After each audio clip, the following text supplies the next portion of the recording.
Let's talk about Buchanan's idea of constitutional political economy. James Buchanan was awarded the Nobel Prize in Economic Science in 1986. In January 1964, in an article published in the Southern Economic Journal, he suggested, economists should concentrate their attention on a particular form of human activity and upon the various institutional arrangements that arise as a result of this form of activity. I want economists to quit concerning themselves with allocation problems. I want them to concentrate on exchange rather than on choice. His suggestion applies to economic ideas beyond what became known as constitutional political economy, to what is taught as intermediate microeconomics, for example. But certainly his ideas about constitutional political economy fit with this suggestion and provide us with another economic lens by which we can discuss the Constitution and the economy. Traditional normative economics emphasizes market allocation. Buchanan suggested ending this emphasis, but perhaps not too many listened, even though he later won the Nobel Prize in Economics. Your undergraduate coursework is all over the topic of allocation. When normative economics looks at government, it relies on the ideas of economic efficiency and market failure. In this regard, we are encouraged to consider the Constitution as a set of rules for either the corrective state or the protective state. If we neglect allocation and think about exchange, how might we look at the Constitution?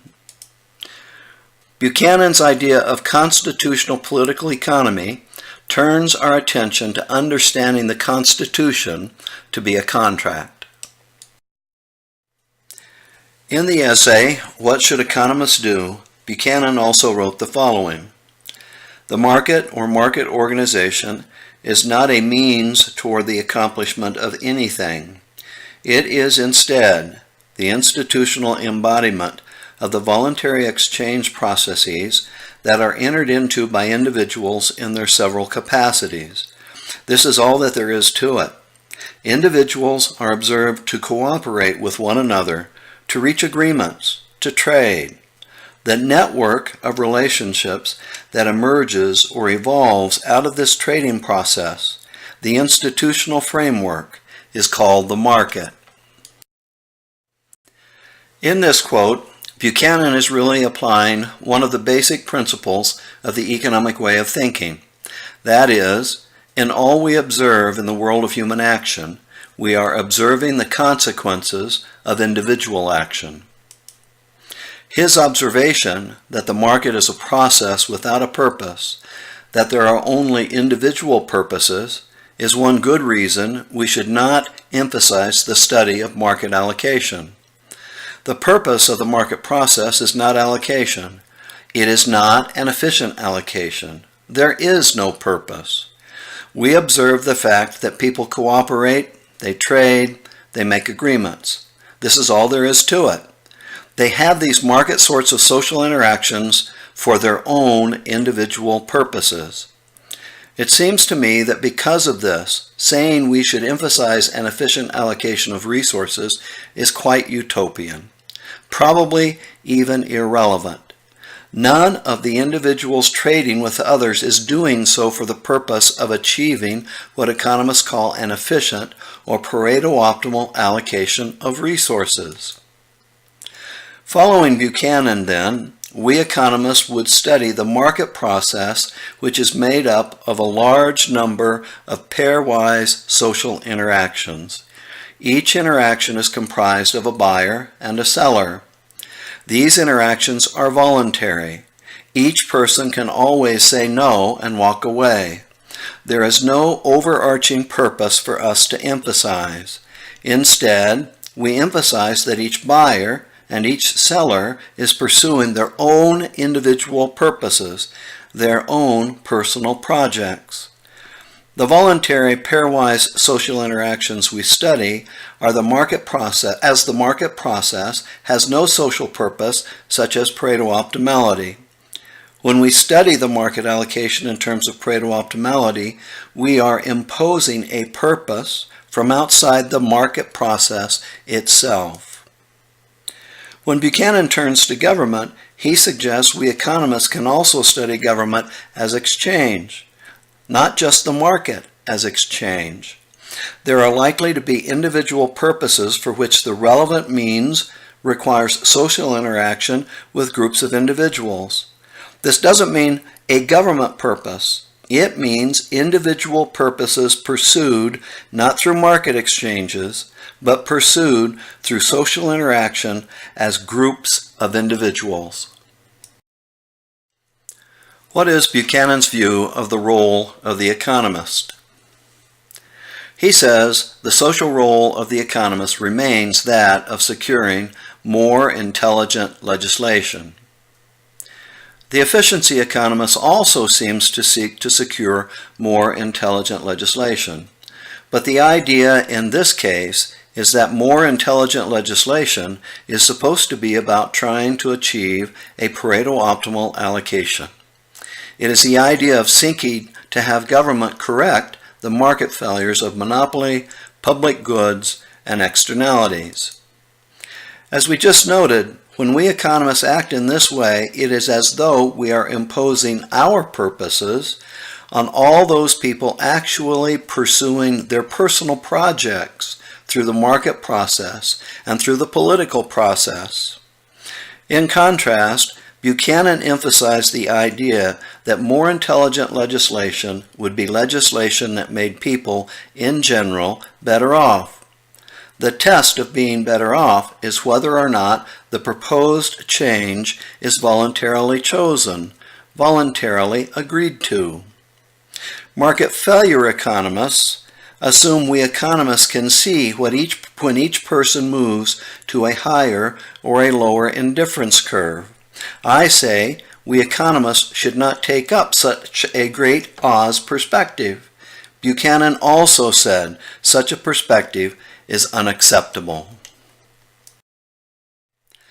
The fact is, we economists cannot see the subjective individual indifference curves. Because of this, we should take up the alternative idea that better off means voluntarily chosen. And if a proposed change is not voluntarily chosen or voluntarily agreed to, then we should say the implication is that in the personal judgment of the individual, the proposed change would mean he or she would be worse off.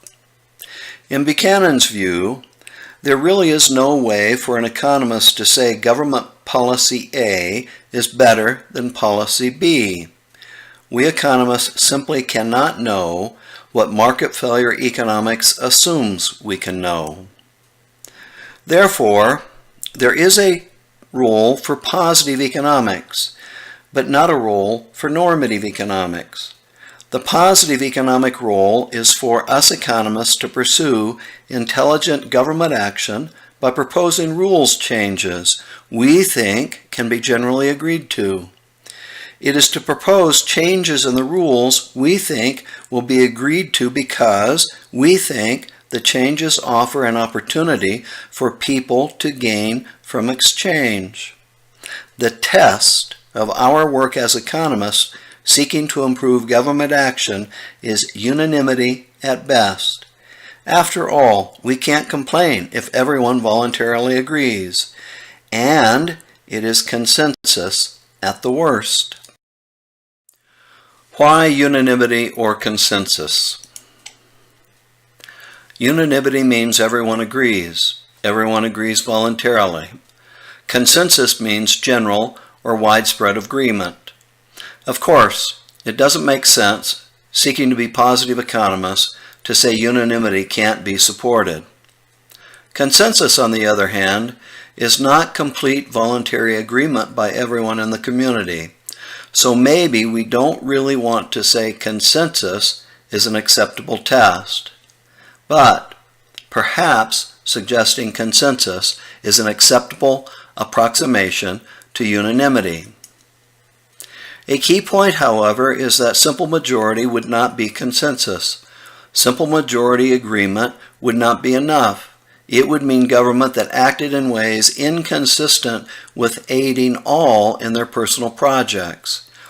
And we have been following Buchanan in the presumption that there are at least some projects that individuals cannot pursue for themselves outside a group setting, meaning they cannot pursue their purposes only within the market process. Some have suggested that unanimity is impossible. Perhaps unanimity is impossible in the realm of politics, but Buchanan would probably say that view is actually overly pessimistic. He thought there was much about government that could be viewed as exchange. The world of voluntary exchange reflects a world of unanimity. The world of pairwise, voluntary social interactions is a world of mutual agreement by all in the community. Still, if it is true that unanimity is impossible with government, then perhaps we have a good reason to seek to limit government. And remember, the very idea of constitutionalism was thought up as a means of limiting or constraining government. And Buchanan would say to us again that we shouldn't just assume unanimity is impossible in the realm of government. We are going to do some conceptual work in part 2 that will help us consider this suggestion.